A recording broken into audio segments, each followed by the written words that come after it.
revoir ici. Déjà, j'aimerais donner un petit propos introductif en deux phrases. De la table ronde que j'ai suivie dernièrement, on a beaucoup parlé d'investissement, d'économie, mais on a éludé la question essentielle du social. Et pour moi, la culture qui élude le social, ce n'est pas une culture durable. Actuellement, je travaille sur tous des communautés minoritaires en Guinée, notamment les Bassari, les Baga, les Landouma, les Pelé, les Konyanka, vraiment 12, qui ont fait les frais par exemple, du colonialisme, qui ont vu leur système de matriarcat changer pour le patriarcat, qui invisibilisent la place des femmes dans les sociétés, qui changent leur narratif, qui changent leur identité, extraient et galvaudent les thèmes de culture. Or, la culture, c'est un mot fourre-tout, et moi, c'est quelque chose qui me gêne énormément, dans le sens où on manque de méthodologie lorsqu'on parle de culture et de tourisme. Effectivement, le tourisme est le véhicule de la culture. Or, la culture, c'est extrêmement de choses, c'est énormément de choses.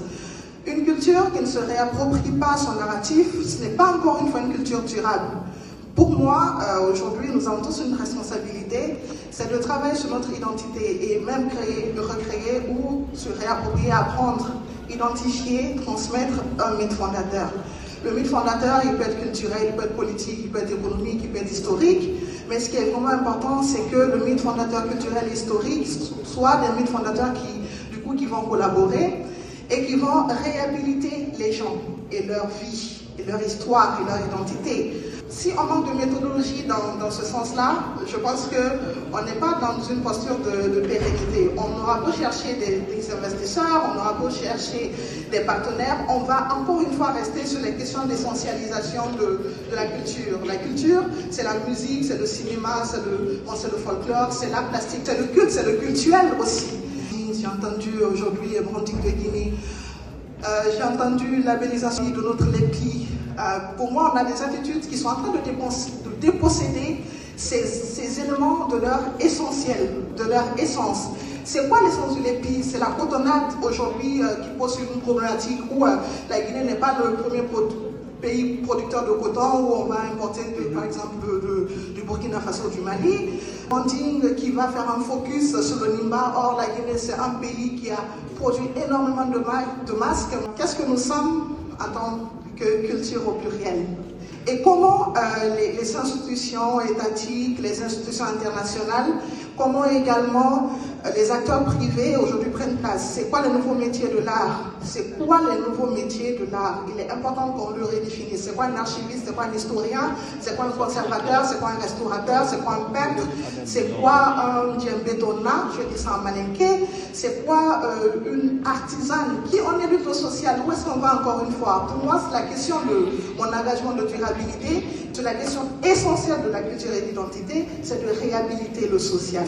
Et le social va permettre le véhicule de l'économie, va permettre le véhicule du branding, puisque, encore une fois, aujourd'hui, nous sommes sur des guerres d'identité. Pour moi, la guerre n'est pas nucléaire, elle n'est même pas économique. Aujourd'hui, la guerre, c'est quoi nos mythes, c'est quoi les gens dont on peut être fier, les acteurs dont on peut être fier, qu'ils soient du passé ou du présent. C'est ce que je veux dire en propos. Merci beaucoup. C'est tout un projet et il y a un aspect plastique et de recherche. À Guinée, aujourd'hui, on va dire, bon, il y a le chômage, il y a la délinquance, il y a l'insalubrité, le fait qu'on ne sache pas vraiment où est-ce qu'on en est en termes d'éducation avec tous les balancements politiques.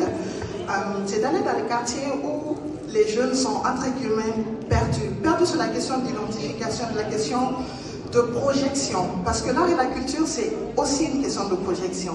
C'est la conscience, c'est ce que vous disiez, c'est faire naître la conscience artistique même, faire renaître, réhabiliter la conscience artistique chez le contemplateur. Parce que l'Afrique, c'est... D'ailleurs, j'aime pas essentialiser. Les cultures africaines sont des cultures d'art et d'instauration du patrimoine. Ce sont des nids de créativité qu'on a spolié aux contemplateur africains. Il y a un tableau, une série de tableaux sur les masques Abok. Et où est-ce qu'on en est sur la restitution de nos œuvres premières qui sont dans les musées occidentaux, Guémon-Lui en l'occurrence. En attendant que cette question soit répondue par nos diplomaties et par nos États, nous, ce qu'on se dit, c'est que ces tableaux-là, c'est pour nous. C'est nous qui... Ce sont les sculpteurs d'origine qui viennent de nos pays, qui les ont fait avec une méthodologie exceptionnelle dont on peut s'inspirer. D'ailleurs, il y a un ouvrage qui s'appelle Baga de Marie-Yvonne Curtis, qui a fait des recherches sur les masques, qui est très intéressant, que j'invite beaucoup de gens à lire. Donc moi, je me suis inspirée justement pour faire ces tableaux-là. Je fige à travers une sculpture sur une toile mobile le masque. Ma revendication, c'est ce masque, il bouge, il n'est plus figé au Quai Branly. Gardez cette copie si vous voulez, mais en soi, moi, je suis héritière d'un savoir-faire africain, guinéen, de sculptural, que je peux reproduire sur un tableau et invoquer le Duitro qui va être l'intersection entre les cultures, entre les religions monothéistes et les religions traditionnalistes qui ont été aujourd'hui simplement balayées du revers de la main à cause justement de l'instauration et l'imbrication de ce que nous sommes devenus religieux, de manière religieuse. Voilà, exactement.